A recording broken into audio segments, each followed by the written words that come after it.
It was a chilly morning in Washington, D.C., when the world tuned in to hear a statement that would soon shake millions to their core.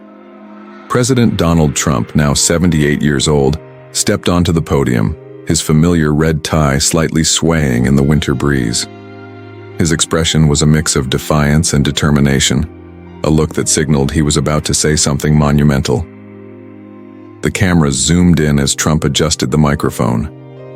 "Today, I address an issue that touches the very heart of our nation," he began, his voice resonating across the room. "We recognize only two genders, male and female." The room fell silent, the weight of his words hanging in the air like a thick fog. Reporters exchanged glances, some stunned, others furiously scribbling notes. Social media exploded within seconds of the broadcast, with hashtags like "our Trump speech" and "in our gender debate" trending worldwide. For millions watching from their living rooms, it wasn't just another political statement, it was a deeply personal reckoning. Among them was 68-year-old Martha, who clutched her late husband's favorite sweater, tears streaming down her face. "This reminds me of the battles we fought for what we believed in," she whispered, her voice trembling. Little did Martha, or anyone else, know this was only the beginning. The aftermath of the speech was instant and overwhelming. Streets across America were flooded with protests and rallies, voices clashing in heated debates. Supporters of Trump applauded his boldness, waving signs that read, "Truth matters," and "God made two genders." Opponents, however, accused him of ignoring the complexities of modern identities.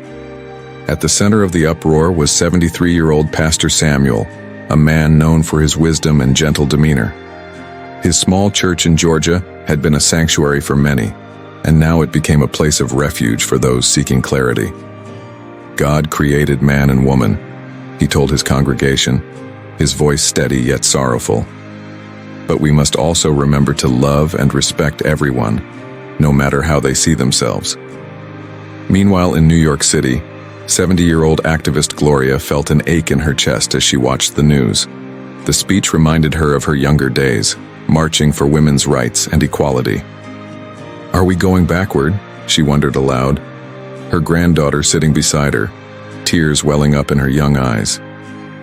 The nation seemed to be tearing at the seams, but hidden in the chaos was a story of unexpected unity that was yet to unfold. The White House mailroom was busier than ever, with letters and emails pouring in from every corner of the world. Among the sea of messages was an envelope addressed to President Trump, written in shaky handwriting. It came from 89-year-old Mr. Johnson, a World War II veteran.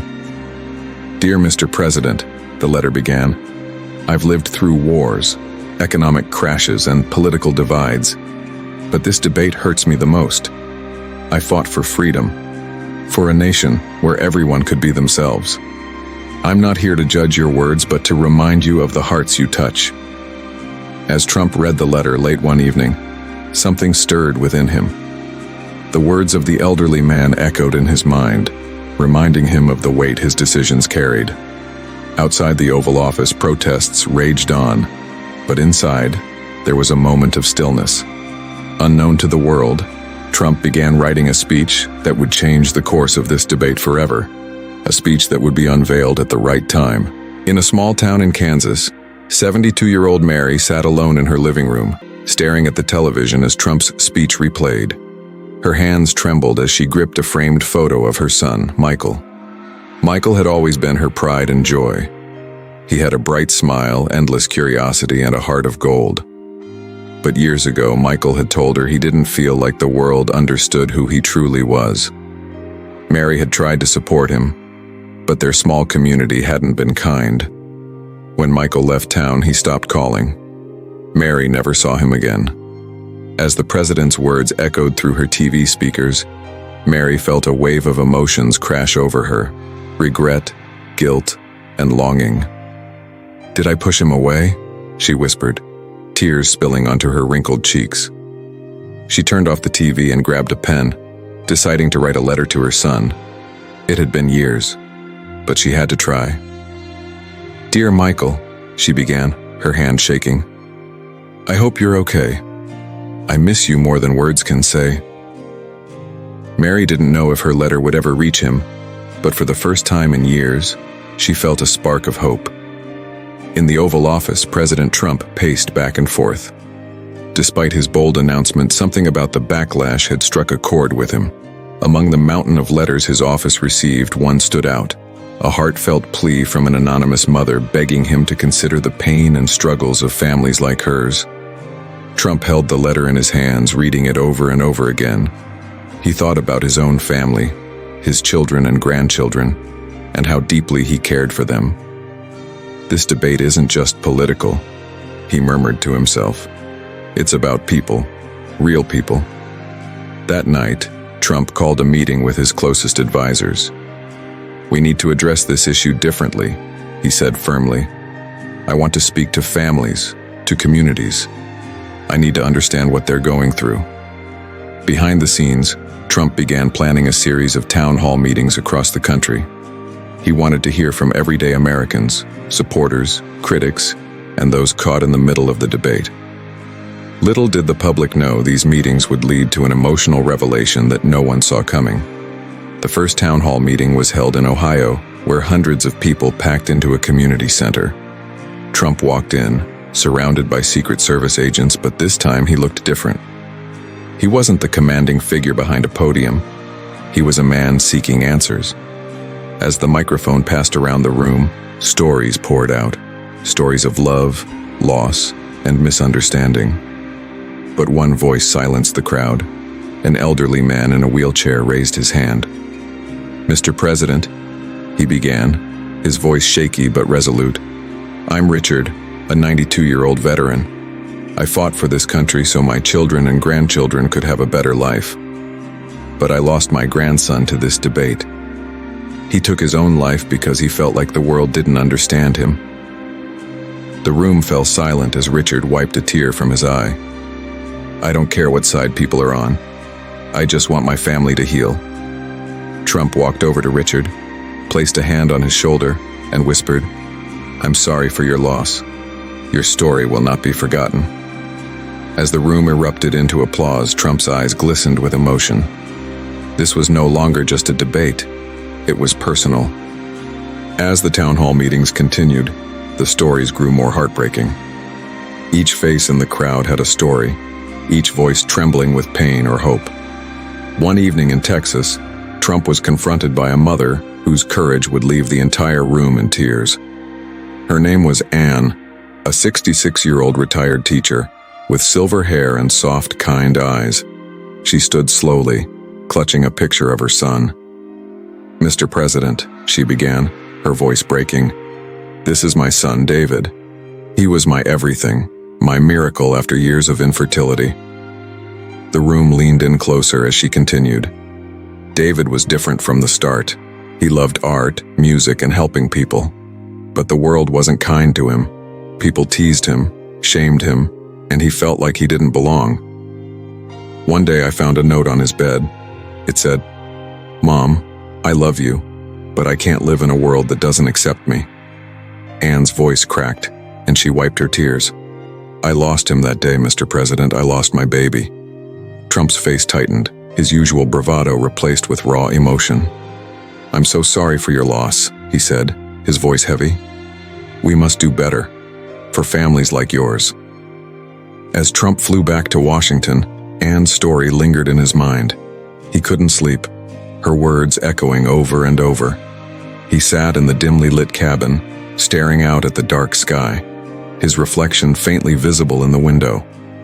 "Did I make a mistake?" he thought, his hand resting on the letter from the veteran he'd met earlier. It was rare for him to question himself, but these stories of heartbreak, loss, and regret were changing him. He pulled out a notebook and began scribbling down thoughts. "We're not just talking about policy," he wrote. "We're talking about people's lives, their families, their pain." For the first time in years, Donald Trump felt vulnerable. He remembered his own mother, Mary Ann, and how she had taught him to be strong yet compassionate. He imagined what she would say if she were alive. "Donnie," he could almost hear her whisper. You were given this platform to make a difference. Don't waste it. As the plane touched down, Trump resolved to do something he had never done before. Listen, not as a president, but as a human being. The next morning, the sun rose over Washington, D.C., casting a golden light on the White House. Trump stood in the Rose Garden, a place where many of his speeches had been delivered. But today, it wasn't about cameras or politics. It was about reflection. He called for an emergency meeting with his advisors. "We need to rethink our approach," he said firmly. "This isn't just about declaring policies. We need to heal." His advisors exchanged uneasy glances. One of them, Sarah, a communications expert, spoke up. "Mr. President, healing means acknowledging the pain. It might mean revisiting your statement." Trump paused, the weight of her words sinking in. "I'll think about it," he replied, his tone uncharacteristically soft. Later that day, Trump held a press conference. Standing at the podium, he took a deep breath. "I've heard the voices of Americans from all walks of life.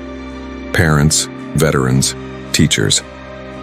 Their stories have touched me deeply," he said, his voice quivering slightly. "I promise to look at this issue with fresh eyes and an open heart." The room was silent, and for the first time, many saw a side of Trump they had never expected, a man willing to grow.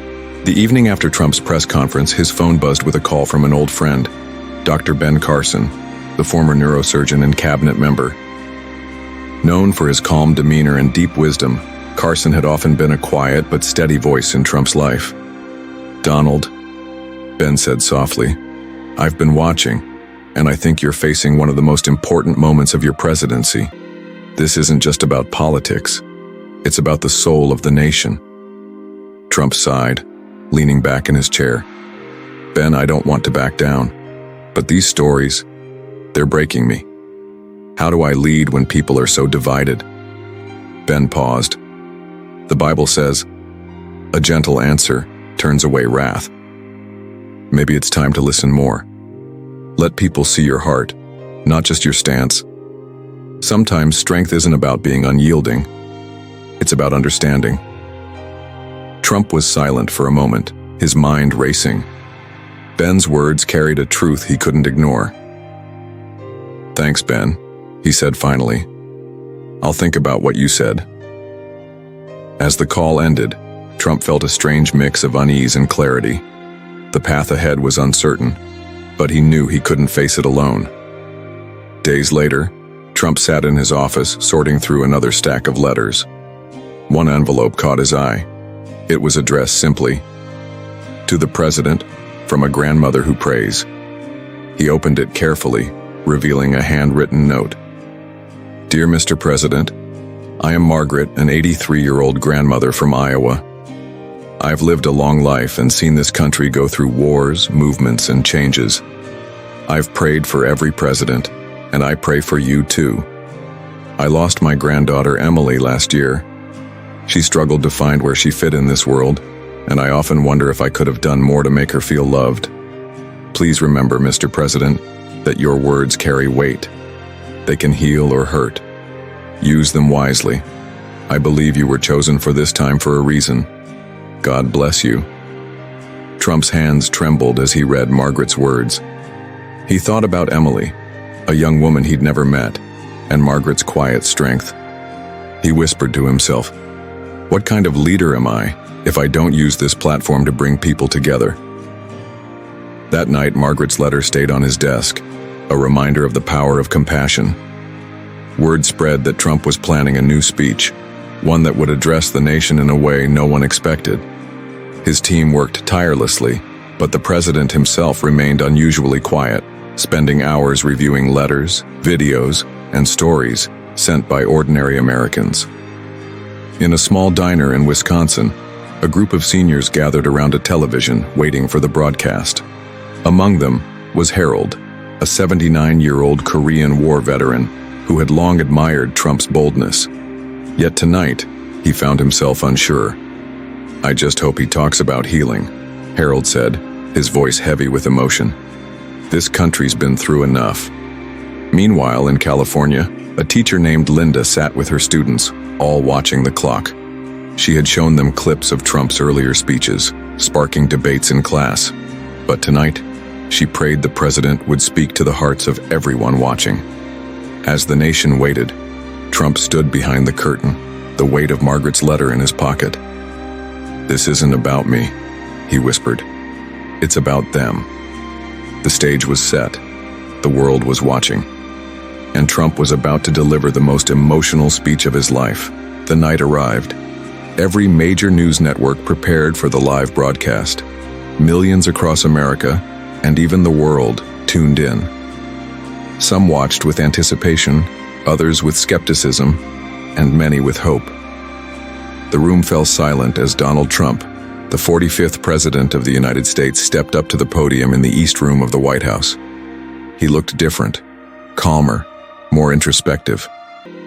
A deep breath escaped his lips as he scanned the audience, his gaze lingering on the cameras that connected him to millions of people, including Harold in Wisconsin and Linda's students in California. "Good evening, my fellow Americans," he began, his voice steady but soft. "Tonight, I want to speak to you not just as your president, but as a father, a grandfather, and a fellow citizen of this great nation." Trump paused, his hands gripping the edges of the podium. "This debate isn't about policies or headlines. It's about people, families who've lost loved ones, children who feel unseen, and communities struggling to find unity." His voice broke slightly, the emotion raw. "I've heard your stories, and they've changed me. Tonight I want to share a vision for healing, understanding, and respect." Trump continued, but instead of diving into policy or debate, he shared stories. He spoke of Anne, the retired teacher who lost her son David, and how her courage had moved him deeply. He mentioned Margaret, the praying grandmother, whose letter reminded him of his own late mother, Mary Ann McLeod Trump. "My mother was a strong woman," he said, his voice trembling. "She taught me to never forget the power of kindness, even when the world feels divided." The room was silent, the audience hanging on every word. "I've also heard from veterans like Harold," Trump added, "who fought for this nation with everything they had, hoping to leave it a better place. And I've listened to teachers like Linda, who want their students to grow up in a world that values love over hate." As Trump spoke, tears welled up in the eyes of many. His words painted a picture of shared humanity, one that transcended political lines. He concluded with a quiet plea. "Let us stop shouting and start listening. Let us remember that behind every headline is a human being, someone's child, someone's grandchild. We can disagree without destroying one another." The nation held its breath as Trump reached the climax of his speech. His usual bravado was replaced with sincerity, his tone measured and heartfelt. "Tonight," he said, "I'm not here to declare victory in a debate. I'm here to promise something greater." He paused, looking directly into the camera. "I promise to create a space where every American feels heard, where no one is left behind. I promise to lead with compassion even when it's hard. And I promise to fight for unity, not division." Trump's voice faltered slightly, but he pressed on. "I know I've made bold statements and I stand by my beliefs, but I also believe in growth, in learning, and in the power of redemption. To those who felt hurt by my words, I ask for your understanding. To those who've supported me, I ask for your patience." The room erupted in applause, but Trump raised his hand, signaling for silence. "This isn't about me," he said, his voice barely above a whisper. "It's about us. Together we can build a nation where every life matters." As the broadcast ended, millions sat in stunned silence. Some wept openly, others nodded quietly, and many whispered, "This is the leader we've been waiting for."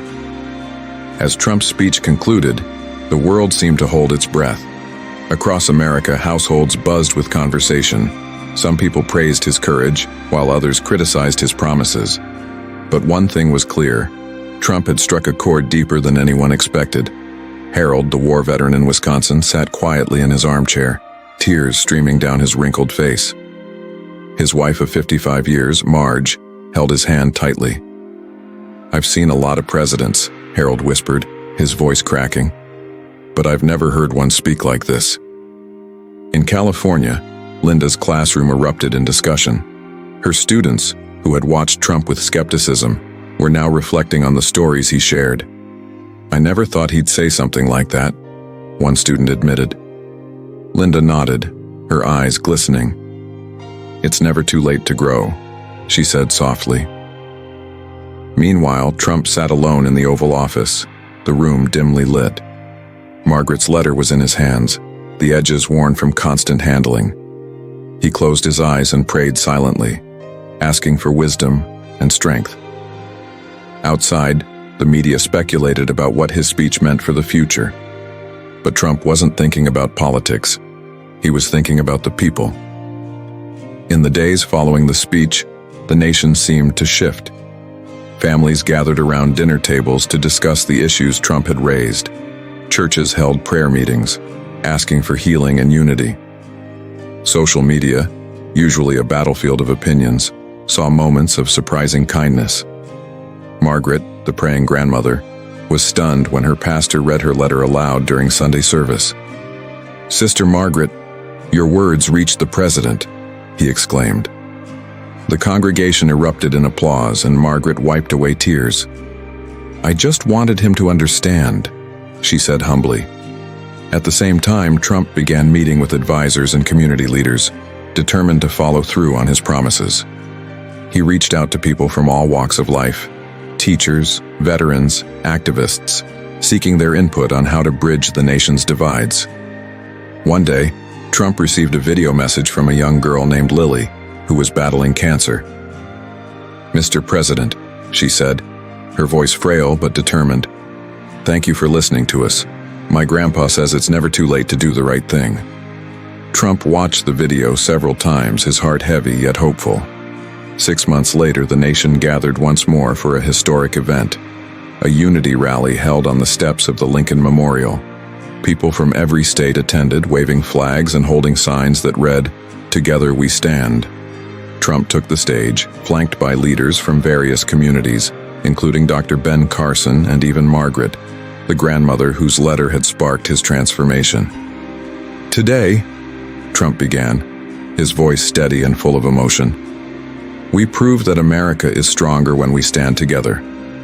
I'm not a perfect man, but I'm committed to doing better. For you, for your families, and for this nation." The crowd erupted in cheers, but Trump wasn't finished. "This isn't about me.